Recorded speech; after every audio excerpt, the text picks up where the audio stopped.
اعوذ باللہ من الشیطان الرجیم بسم اللہ الرحمن الرحیم۔ دوستو، کچھ دوستوں کے سوالات، کچھ لوگوں کے کمنٹس میرے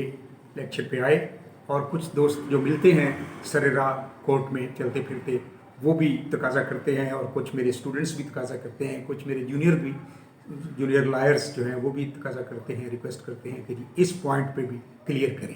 چھوٹے چھوٹے پوائنٹس جو ہوتے ہیں وہ عام بڑے وکلا اس کو ڈسکس نہیں کرتے، جس کی وجہ سے عام وکیل جو ہے نا وہ چھوٹی چھوٹی باتیں پوچھنے میں وہ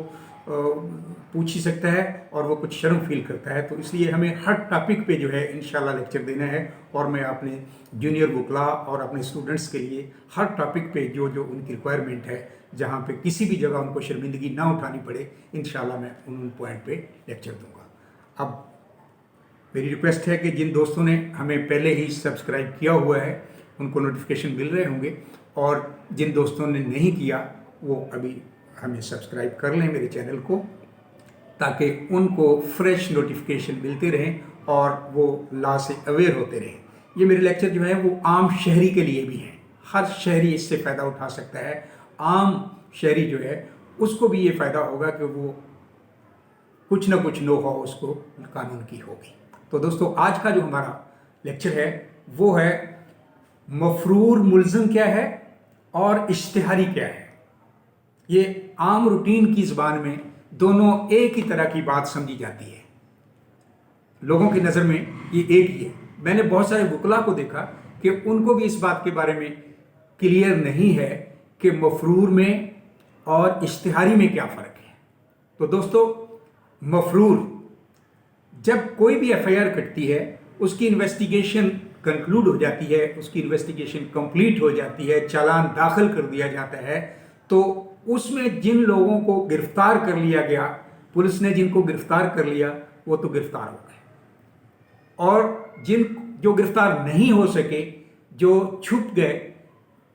جو کسی بھی جگہ پہ چھپ گئے قانون کی گرفت سے، یا خود بھاگ گئے یا ان کو پتہ نہیں تھا، تو وہ مفرور ہیں۔ اب جب چالان ہو گیا تو اس کو مفرور شو کر دیا۔ چالان میں باقی سب کو بلو انک سے لکھا جائے گا، اور جو مفرور ہیں ان کو کالم نمبر 2 میں ریڈ انک سے آئیو لکھتا ہے۔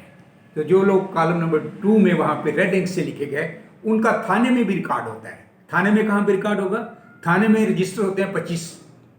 ان 25 رجسٹر میں سے ایک رجسٹر نمبر 4 ہوتا ہے۔ جو رجسٹر نمبر 4 ہوتا ہے، 4 نمبر رجسٹر میں مفروران کا رجسٹر ہے۔ جتنے بھی تھانے کے مفروران ہیں جو چالان کاٹتے ہوئے، جو چارج شیٹ کاٹتے ہوئے چالان کیے گئے ہیں اور وہ